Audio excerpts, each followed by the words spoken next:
જય શ્રી કૃષ્ણ.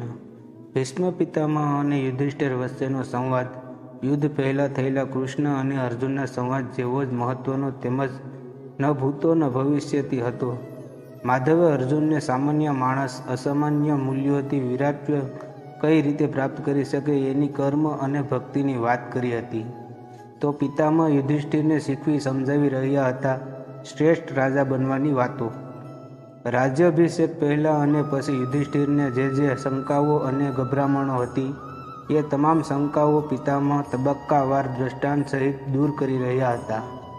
હે પિતામહ, શું આપ મને રાજાના કેટલાક મહત્વના ગુણો વિશે સમજાવી શકો? પિતામહ સાથેના દીર્ઘ સંવાદને સમયે યુધિષ્ઠિરે ગંગાપુત્રને આ પ્રશ્ન કર્યો.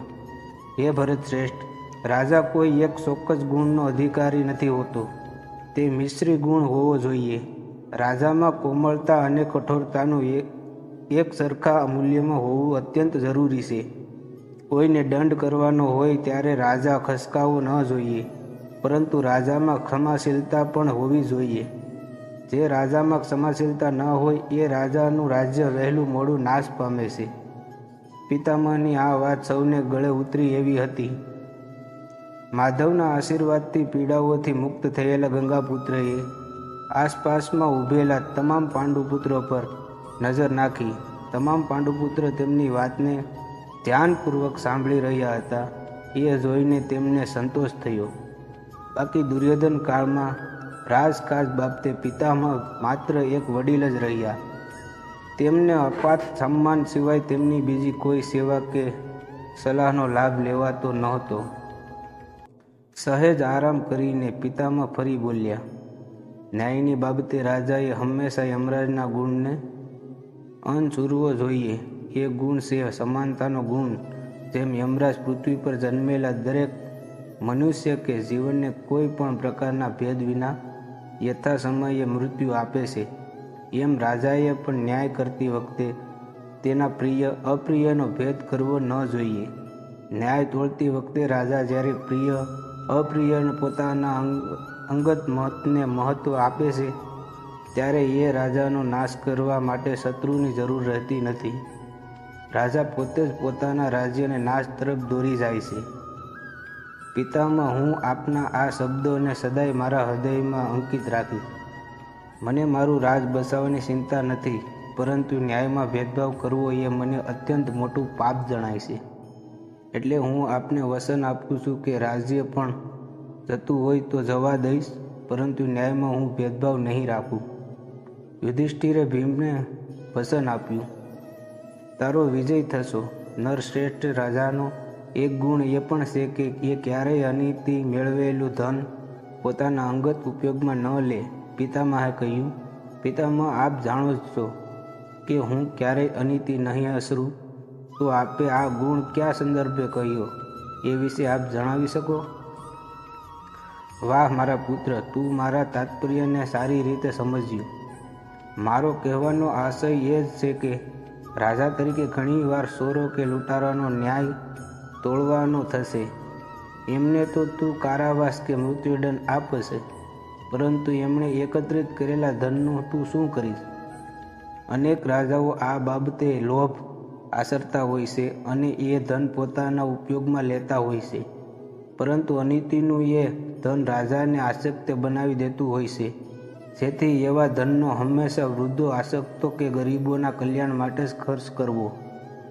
આને હું તમારી આજ્ઞા તરીકે માનું છું. પિતામહ, હું ક્યારેય મારા પરિશ્રમ સિવાયનું ધન મારા અંગત ખર્ચમાં વાપરીશ નહીં. રાજ્યનું ધન અને મારું ધન એ બંને હંમેશા એકબીજાથી જુદા હશે. હે કુંતીનંદન, હું એ સુપેરે જાણું છું કે તું સૌમ્ય પ્રકૃતિનો માલિક છે. તું તો હંમેશા જતું કરનારાઓમાંનો છો. રાજ્યનો લોભ તને આ પહેલાં પણ ક્યારેય નથી રહ્યો, અને એ લોભના અભાવને કારણે જ તમે પાંડુપુત્રોએ વનોમાં ભટકવું પડ્યું છે. પરંતુ તોય મારું આ વચન સાંભળ. પ્રજાનો ખરો હિતેચ્છુ રાજા હંમેશા યુદ્ધ ટાળતો હોય છે. જ્યારે અન્ય કોઈ રાજ્ય કે શત્રુ સાથે સંઘર્ષની સ્થિતિ થાય, ત્યારે રાજાએ યુદ્ધ અથવા આક્રમણનો વિકલ્પ સૌથી છેવટમાં વિચારવો બને. ત્યાં સુધી સંધિઓનો વિચાર કરવો, અને સંધિઓ જો કારગર ન નીવડે તો રાજકીય દાવપેચનો ઉપયોગ કરી શત્રુના શત્રુ સાથે મિત્રતા કરવી, જેથી શત્રુનો ભય બેવડાય અને એ સામેથી યુદ્ધનો વિચાર પડતો પડે. જો આ નીતિ આચર્યા પછી પણ યુદ્ધની સ્થિતિ સર્જાયેલી રહે તો યુદ્ધ કરવું, નહીંતર પોતાના અહંને કારણે યુદ્ધ નોતરી રાજ્યને વફાદાર રહેતા પરિવારોને વેરવિખેર કરવાનો રાજાને લેશ માત્ર અધિકાર નથી. પિતામહની આ વાત સાંભળીને યુધિષ્ઠિરે હાથ જોડ્યા. તે કશુંય બોલ્યા નહીં, પરંતુ પોતાની આંખોના ભાવ વડે તેણે ગંગાપુત્રને ધરપત આપી કે એ યુદ્ધ વિશે હંમેશા સૌથી છેવટે વિચારશે. એનો અર્થ એ પણ નથી કે રાજાએ સૈન્યને મહત્ત્વ ન આપવું. યુદ્ધની સ્થિતિ જીવનમાં ક્યારેય નહીં આવે, તોય રાજાનું સૈન્ય હંમેશા બધી જ રીતે સજ્જ હોવું જોઈએ. સૈન્ય ત્યારે જ સજ્જ હોય જ્યારે રાજા સમયાંતરે સૈન્યનું મનોબળ વધારતો હોય કે સૈન્યની ગતિવિધિ તેમજ આવડતનું મૂલ્યાંકન કરતો હતો. આ માટે રાજાએ સમયાંતરે સૈન્યની પરીક્ષા કરતા રહેવું અને એ પરીક્ષાના આધારે અદના સૈનિકની લઈ સેનાપતિ સુધીના કર્મચારીઓનું રાજસભામાં સન્માન કરતા રહેવું. આ રીતે સૈન્યનું મનોબળ અને રાજ્ય પ્રત્યેની તેમની વફાદારી હંમેશા અકબંધ રહે છે. અત્યંત ઊંડાણ ધરાવતી વાત તમે કરી ગંગાપુત્ર.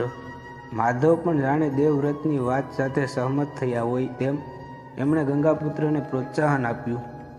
જોકે ગંગાપુત્ર એ વાત જાણતા જ હતા કે આ નીતિશાસ્ત્ર માટે માધવે માત્ર તેમને નિમિત્ત બનાવ્યા છે. માધવ તો પોતે જ નીતિશાસ્ત્ર રચિતા છે. તેમને વળી આ વાતોમાં નવીન શું લાગે?